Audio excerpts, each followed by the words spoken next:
আসসালামু আলাইকুম রহমতুল্লাহি বরকাতুহু। তে বন্ধুগণ, আশা করি আল্লাহ পাকের রহমতে সকলেই সহি সালামত আছেন। তে কবি গাজী আক্কাস আলী ইউটিউব চ্যানেলের পক্ষ থেকে আপনাদের সকলের প্রতি রইল একান্ত আন্তরিক শুভেচ্ছা ভালোবাসা। তে বন্ধুগণ, এখন আপনাদের সামনে যে বয়ানটা রাখবার চেষ্টা করব, বয়ানটার নাম হলো আমার স্বরচিত সম্প্রতি লেখাই গতকালকে লেখা একটা কবিতা, মাঠের দানব আর্লিং হালান্ড। খেলাকে কেন্দ্র করে, অর্থাৎ বিশ্বকাপ ফুটবলকে কেন্দ্র করে সারা দুনিয়া যে হইচই চলছে, এখানে দেখবেন পুরাতন কিছু প্লেয়ার আছে সারা বিশ্বে, সারা জাগানো, তারা অনেকেই বিশ্বকাপ থেকে ছিটকে পড়লো, তাদের দলগুলো ছিটকে পড়লো।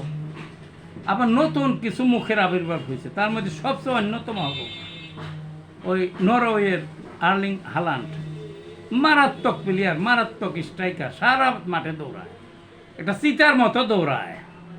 তার ঘন্টায় গতিবেগ সব প্লেয়ারের চেয়ে বেশি, তো 24 মাইল বেগে সে দৌড়ায়, বুঝলেন না? পারলে আরও বেশি দৌড়ায় এবং গোল করে। তার চেহারাটা একটা রোবটের মতো, একটা দানবের মতো,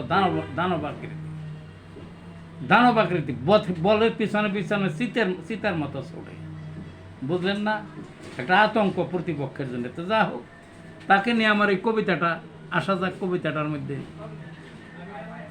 মাঠের দানব আর্লিং হালান্ড, এই হলো কবিতাটা। হালান্ড সে তো মাঠের দানব, চিতার মতো ছোটে, ঘন্টায় গতি 24 মাইল, কুলায় না তার বুটে। বলটা যথা হালান্ড সেথা, ঘূর্ণি বইছে মাঠে, প্রতিপক্ষ কম্পমান, ডিফেন্স ভেঙে ঘুরে। ধারের কাছে বল গেলেই আটকায় মন করে, পায়ে পড়লে রক্ষা নাই, জড়িয়ে দিবে জালে। কার বাপের সাধ্য আছে, বলটা নিবে কেড়ে, খেলার মাঠে এমন দৈত্য চমক বিশ্ব জুড়ে।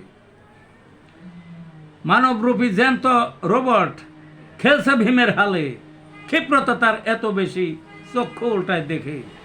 ফুটবল খেলার মহাদানব নরওয়ের দলে, সাব্বাস দেই সাব্বাস তোমায়, দেখালে কি করে। এই ছিল বন্ধুগণ কবিতাটা। ভালো থাকুন।